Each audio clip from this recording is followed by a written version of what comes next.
Ekitongole kya United Nations kyasaba Uganda ennyonyi okuyambako mu kukuba abatujju ba Al-Shabaab mu Somalia oluvannyuma lw'okukola obulumbaganyi ku ggwanga lya Kenya.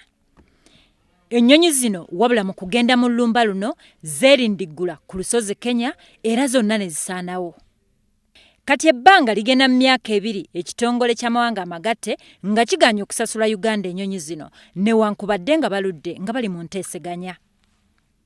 Ssaabaduumizi w'amagye General Katumba Wamala agamba nti bakola kyonna ekisoboka okufuna okusasulwa abakungu mu UN newankubadde wakyaliwo obumulumulu. Tetwalina operation gye twali tugenda kukola wa Kenya. Helicopter zaava wano nga zigenda mu mission. N'olwekyo UN okwekyusa neega nti helicopter zaate zinatuuka mu mission. N'olwekyo tetulina zisasula. Tulaba nga tebaba benkanya. Tukyalwana. Tukozesa emikutu mingi diplomatically, politically, legally, tuyita mu mateeka mu byo abakulembeze baffe nabo bafuba tetunaba kugamba nti kiwedde. General Katumba Wamala ayogedde ne ku mbeera amagye ga Uganda gye gali mu ggwanga lya Somalia gy'agambye nti nnungi newankubadde ng'ensimbi ezibaweebwa zaakendeera. Ekitongole kya European Union ne United Nations baakoma okuwa amagye gano ensako ekintu ekyakosa empeereza y'emirimu. Kati ebitundu 2 ku 100 bw'olaba essente zabadde bawa abasirikale $128 kiba kitegeeza nti basazeeko $2. Ekitegeeza nti kati allowance y'omusirikale ebeera ku $828. Kati bwe yasaze ne tudda kwa $828 kati naffe tuddayo ku drawing board.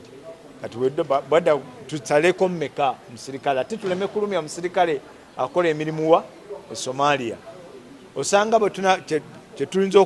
kyetulowooza okukola era kyetulowooza kijja okukola tujja kujjako $100. Tuyinza okukomawo ku parliament ntibagamba akati bannange ziri $2 tezikyaliwo waliwo 10 kino mukituwe mu budget.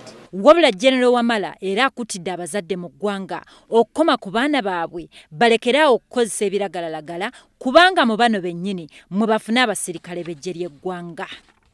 Ono agamba nti kino kikosa nnyo empeereza y'amagye singa babeera nga abantu be balina emibiri gyabwe girimu ebintu ebitali bituufu. Abaana bano tubajja mumwe tetubajja mu ggulu.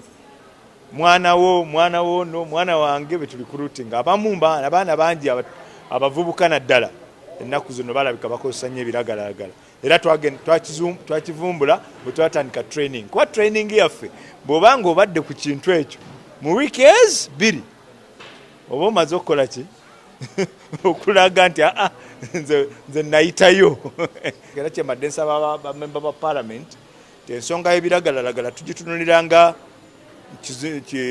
kyakuzannya kizimuzimu naye nsonga y'amaanyi mu bavubuka ate nga tetulina gye tugenda kujja abantu era tulina kurikutinga mu bo. Alipoota ekuŋŋaanyiziddwa Lugemwa Ddaani ku lwa WBS e Naguru.